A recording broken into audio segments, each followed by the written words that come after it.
Okay, so my next guests are truly overcomers and have a special connection to this ministry. Welcome, Stan and Sally Bragg.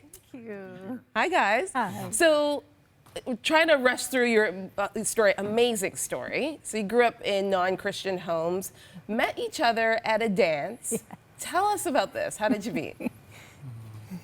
Well, you know, not growing up in Christian homes and myself growing up in inner city Toronto, obviously at that point, have not met her yet, but through being up in that area through our family, meeting her at a dance one night through an invitation of a cousin of mine, we got connected and began a journey of life together.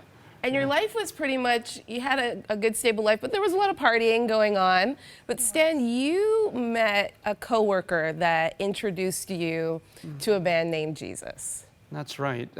It's so important for all of us to, you know, reach out in relationship to somebody else to share the love of Jesus with them. A co-worker on the job as a licensed carpenter, he began to share his faith and his journey with me, along with a young pastor who did my father-in-law's funeral.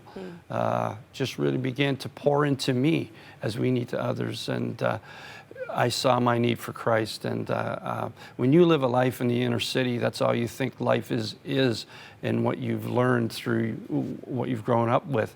And when somebody put the Jesus, the gospel in front of me, I jumped at it because I really didn't want to live that life anymore. And Sally, you were having it. You saw your husband transform and change in a good way, but in your eyes, you're like, what's happening to our party lifestyle? What's happening here, Stan? I did. I thought there had been an alien abduction. That's how drastic the change was. Stan came home from work one day and declared, you know, we're not going to go to the bar, we're not going to drink, we're going to go to church, which that's way out there. That's radical when you're not there. But over time, I saw that he became a better man, a better husband, a better father. And so while watching 100 Huntley Street in my home where I grew up, a lady was on, she was sharing her testimony. And right there, I knelt down in my living room and asked Jesus to be my Savior as well. And what did that lady say that struck your heart, Sally? Her life was just so parallel to mine. What it gave me was hope. That someone that grew up the way I did and with some challenges and dysfunction could have hope, could have a new beginning. And so that really touched my heart. And seeing the changes in Stan, I knew that this was the way.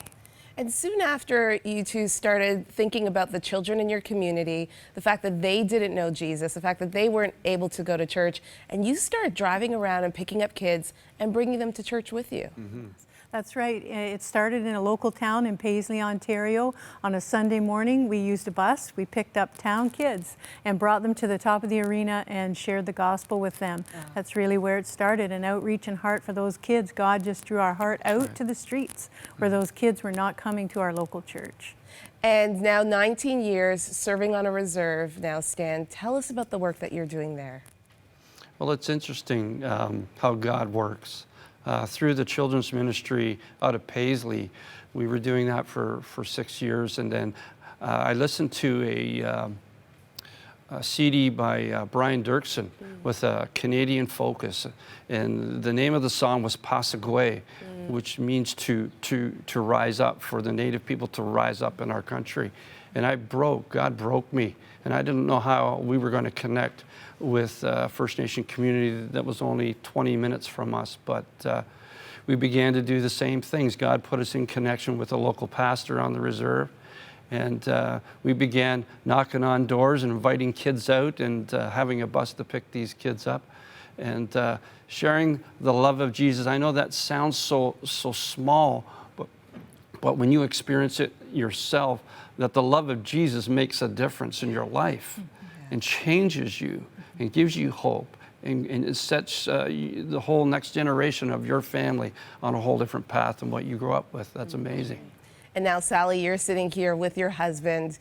life transformed because you heard the gospel right here on 100 Huntley Street. Really quickly, you tell the kids something about their history and their past. What do you tell them? You remind them. We tell them that history does not determine destiny. Yeah. God has a plan for every one of us. It doesn't matter where we grew up, what we've been involved in. He can change a life, and he did that for us. He did that for you. He did that for me. Thank you so much for joining us today.